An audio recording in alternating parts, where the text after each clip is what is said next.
the stories making the headlines at this hour. The South Korean city of Busan will find out the fate of its 2030 World Expo bid tonight. Last-minute campaigning is in full swing in Paris as the country is set to make its final presentation right before the voting. Busan is expecting a tie race with Saudi Arabia's Riyadh should a runoff vote take place. North Korea is restoring its guard post at the inter-Korean border. That in its first move after nullifying the inter-Korean military agreement in response to South Korea's partial suspension over Pyongyang's spy satellite launch. South Korea plans to do the same in response. Israel and Hamas have agreed to extend their ceasefire deal by 2 additional days, with 10 hostages to be released each day. So far, Hamas has freed more than 50 hostages in exchange for Israel releasing 100 Palestinian prisoners.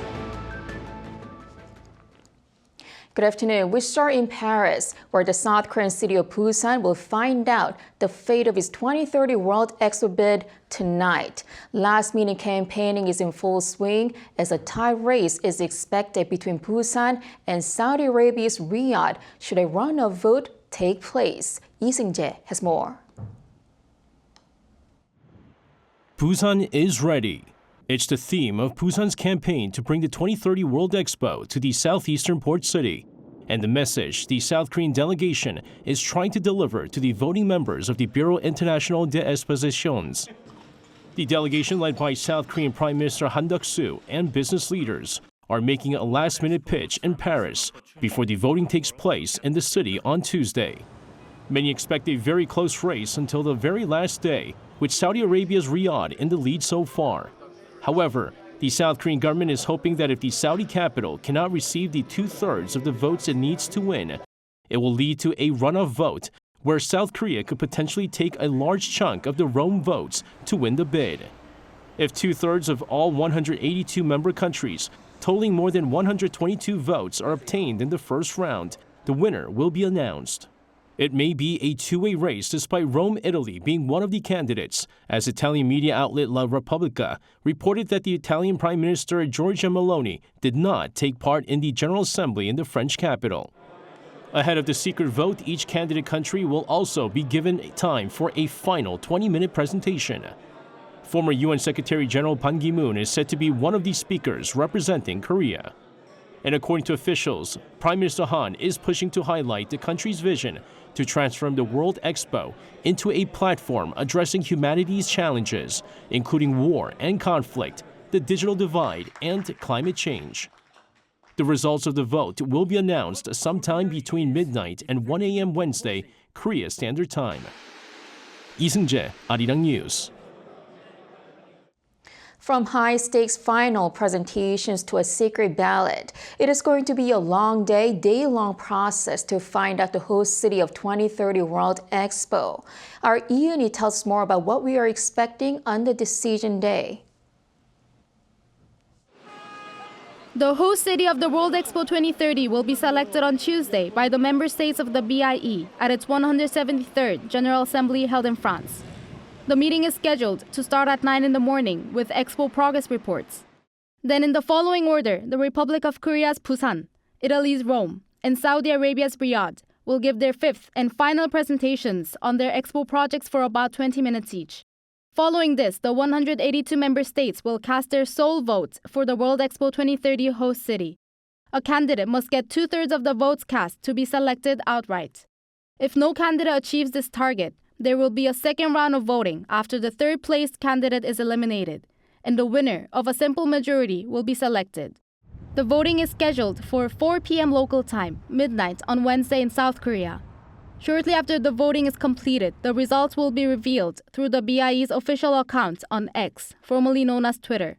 Professor Lee Shin-hwa from Korea University shared with Arirang News her hopeful speculations on what message the final presentation should convey at this stage of the bid. Although Riyadh's bid, backed with a budget of over 7 billion euros, will not be easy to beat, Professor Lee said that she hopes Busan's representatives will give inspiring speeches and share the city's hopeful energy with others.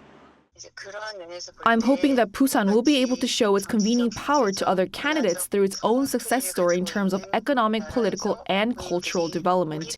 Events like expos act as a learning platform where countries share their unique potential and hold a national discourse. I believe Busan is a perfect place to be a bridge for other cities to share their success stories and vision. Amid growing interest in who will be on stage for the final presentation, internationally influential individuals are expected, with people anticipating mentions of BTS to Ban Ki-moon, the former UN Secretary General. Lee In-hee, Arirang News. Now on to North Korea's recently launched military spy satellite. Pyongyang says its satellite took photos of the White House and the Pentagon. The UN Security Council was convened to discuss the launch, which violates its resolutions. But the Council failed to produce any concrete action. Yoon reports. North Korea's state-run media reported on Tuesday that leader Kim Jong-un received photographs from the National Aerospace Technology Administration on Monday and Tuesday. The pictures taken by the regime's Mallikyung-1 military reconnaissance satellite included images of the Norfolk Naval Base, Newport News Shipyard, and an airfield, all in the U.S. state of Virginia, as well as images of major military bases in South Korea and the U.S., none of which have been made public yet. On Monday, the 15-member UN Security Council met to discuss the November 21st spy satellite launch, during which the Assistant Secretary General for the Middle East, Asia, and the Pacific called the North's launch a serious threat to aviation and maritime traffic. South Korea, present as an interested party, the U.S. and others condemned the launch as a violation of UN Security Council resolutions, which banned the regime from any launch using ballistic missile technology. However, the session failed to produce any joint statement due to opposition from China and Russia. At the end of the session, the United Nations ambassadors of the United States and North Korea became embroiled in a spat at the table, showing a rare, direct, and public exchange between the adversaries. The DPRK claims it's acting in self-defense, but the self-defense really does not stand here, as the U.S. and ROK military exercises, as you know, are routine and they're defensive in nature. Unlike the DPRK's launches using ballistic missile technology, these actions are not prohibited by UN Security Council resolutions. One belligerent party, the United States, is threatening us with a nuclear weapon.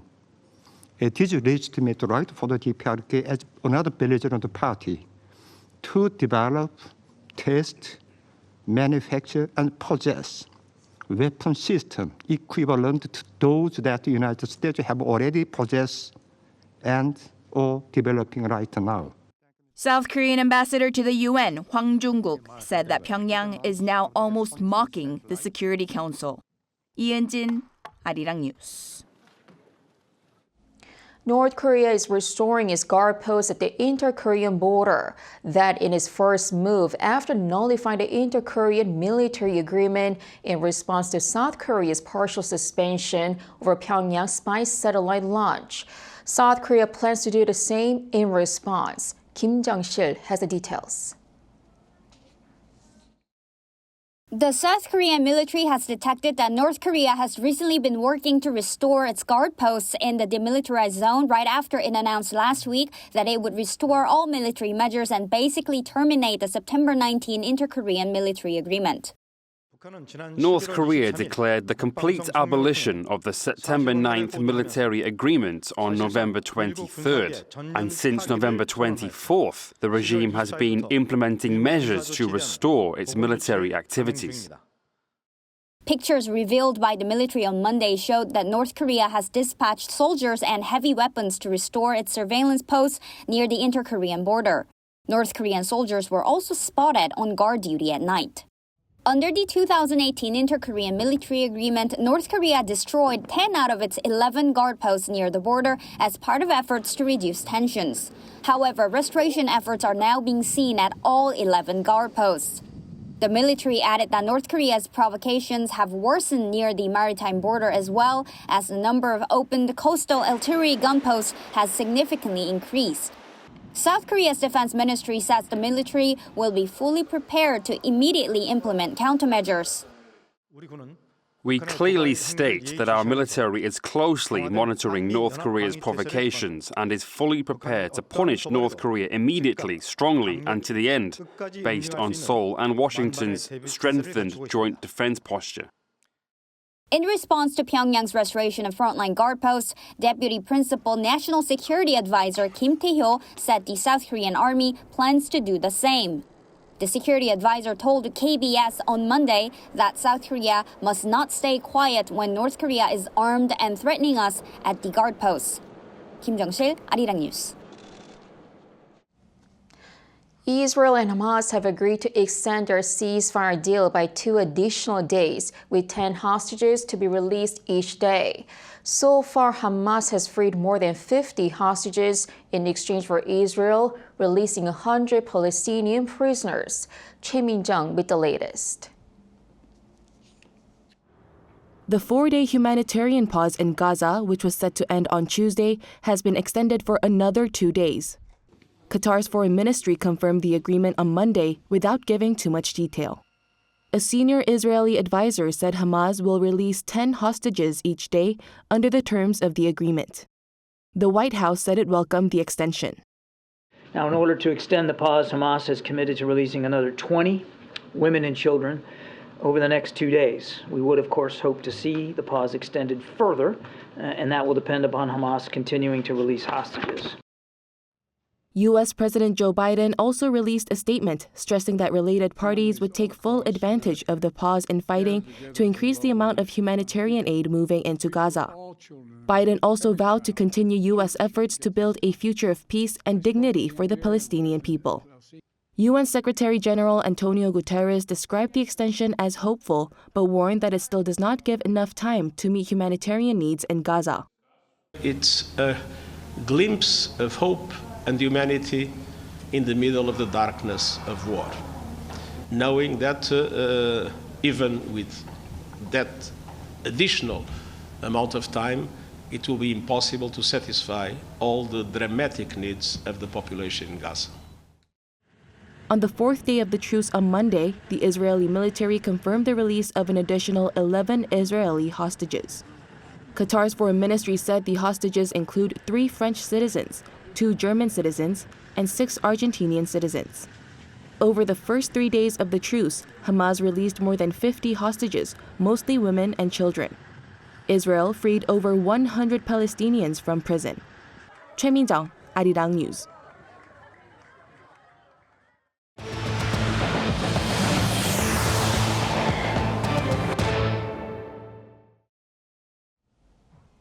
Ahead of voting that will decide the host city of 2030 World Expo, President Yoon Suk-yeol says one Team Korea comprised of government, businesses, and citizens will sprint to the finish line.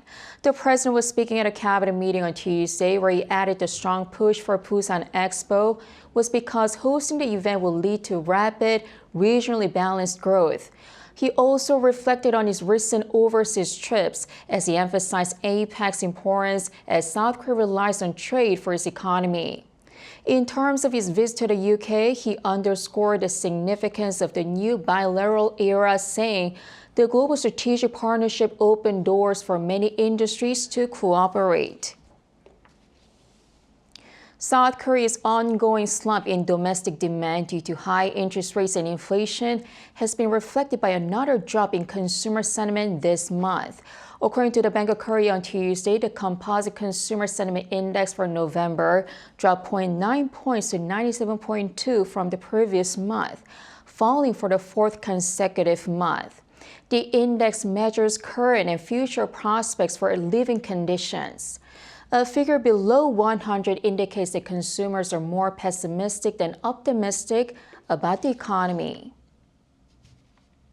South Korea is putting local companies in the running to access a multilateral fund to support economic development projects abroad. The Ministries of Economy and Industry are co-hosting the Multilateral Development Bank Project Plaza in Seoul on Tuesday and Wednesday to enable domestic firms to meet with officials from overseas to pitch for projects supported by the MDB's $40 billion fund. The money comes from various sources such as the World Bank and Asian Development Bank. It is expected that the spotlight will be on granting of funds to participate in the Ukrainian reconstruction project. Rural areas are facing rapid aging and worker shortages in agricultural activities, but autonomous machinery is replacing manual labor. Chung Eun-ju has the story. The Ministry of Agriculture, Food and Rural Affairs organized a startup contest last October, which was participated in by 568 startup teams with promising technologies in the field of agriculture and food. Among the top 10 teams that reached the finals, a venture company garnered attention in the field of autonomous agricultural machinery. This company presented a solution that can transform traditional agricultural equipment into autonomous machinery by simply attaching an artificial intelligence kit with cameras and GPS sensors. Their technology is proficient at maneuvering not only rectangular or polygonal farmland, but also curved sections with an accuracy range of within 3 centimeters. The greatest advantage of the technology is that it can be applied to various agricultural machines, such as tractors, rice transplanters, and combine harvesters. Test results showed a 50% reduction in labor and a 32% reduction in working hours when using the artificial intelligence kit. What sets us apart is that our product can not only move forward, but also reverse and perform turns. Ultimately, it can autonomously drive across the entire farmland without any manual intervention.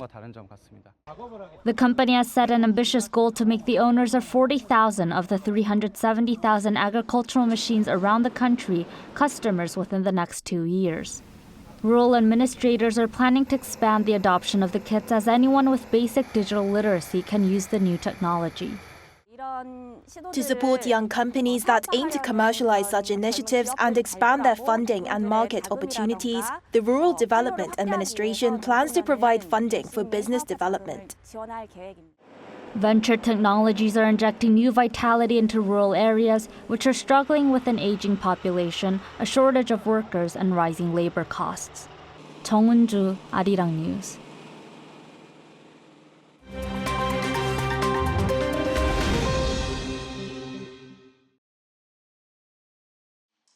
Let's take a look at what's going on in the world now. New Zealand's new Prime Minister, Christopher Luxon, was sworn into office on Monday. His new government says it plans to repeal the strict tobacco restrictions that were only approved last year. The coalition government was formed last Friday after long negotiations between Luxon's National Party, the Libertarian ACT New Zealand, and Populist New Zealand First. Luxon says his top priority was improving the economy, promising to deliver tax cuts and training more police officers. But it also plans to scrap the banning of cigarette sales next year to anyone born after 2008, a legislation that only passed last year by the previous centre-left government under former Prime Minister Ardern. In the US, the suspect in the shooting of 3 Palestinian-American students in Vermont pleaded not guilty to 3 counts of attempted murder in the second degree on Monday. The 48-year-old suspect, Jason J. Eaton, is accused of shooting the 3 men on Saturday, close to the University of Vermont campus, following a Thanksgiving holiday gathering. Authorities say the suspect approached the students and fired off at least 4 rounds before fleeing the scene. All 3 remain in hospital. The U.S. Attorney General said the FBI is investigating whether the shooting was a hate crime. Ahead of the COP28 climate summit, the World Health Organization published a press release on Monday voicing the urgency of taking climate action to mitigate the impact of climate change on global health. The WHO quoted a 2023 IPCC report that showed nearly half of the global population, about 3.5 billion people, are living in areas of high vulnerability to climate change. WHO figures also show that in the past 2 decades, heat-related deaths in the global elderly population of over 65 years have increased by 70%. The WHO said a record number of health ministers will be attending COP28 and that the global health community is demanding a commitment to building resilient health systems, reducing emissions, and prioritizing health. In Peru, local authorities on Monday conducted the country's fourth massive illegal drug burn this year. The Peruvian Interior Minister Victor Torres commented that they are incinerating around 19,215 kilograms of illicit narcotics, of which more than 50% is cocaine. Torres also announced that in 2023 alone, the Peruvian authorities destroyed 771 drug laboratories, 65 clandestine airstrips, and dismantled 115 criminal organizations in the narcotics trafficking business. Kim Seong, Arirang News.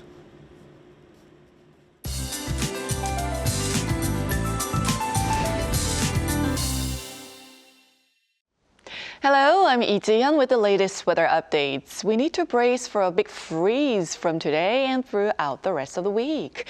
The morning started off colder than yesterday and highs also won't rise that much. And on Thursday, we'll see morning temperatures going down to as low as -7 degrees Celsius here in the capital. A dry weather advisory is in place for the East Coast, and a strong wind watch has also been issued in mountainous regions in Gangwon-do Province. So please, fire caution is a must. Afternoon highs should be 3 to 8 degrees lower than yesterday. Seoul tops out at just 3 degrees this afternoon, but not much to complain about for those in Busan and Jeju, topping out at 12 and 13 degrees respectively. We should have more sunshine than clouds today. Meanwhile, bad dust levels in Daegu and Jeju should improve as the day goes on. Then there will be a mix of rain and snow across Korea for the remainder of the week, along with icy cold temperatures. So please take well care. That's Korea for you, and here's a look at the international weather conditions.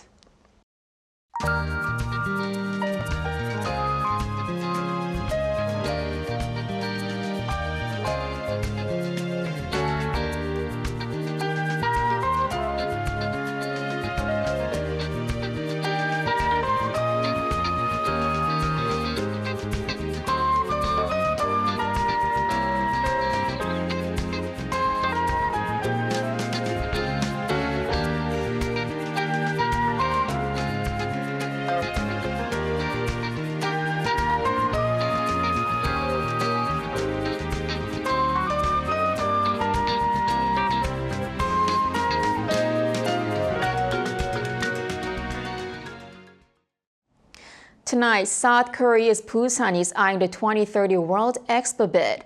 But what are the chances of winning? So far, Saudi's capital Riyadh is seen as the leading candidate in a three-way race with Rome. But South Korea is expecting that Riyadh will fail to receive more than 2/3 of the votes. In that case, there will be a runoff between Busan and Riyadh, where Busan is looking to absorb Rome's support and some of Riyadh's, as some countries reportedly promised to vote for Busan in the second round, even if they didn't in the first. Where Busan joined the race late, Korea pushed for an intense 500-day campaign, with delegates flying a distance that would circle the Earth 495 times, believing that their unwavering spirit is key to winning the bid. That is all for today. Thanks for watching.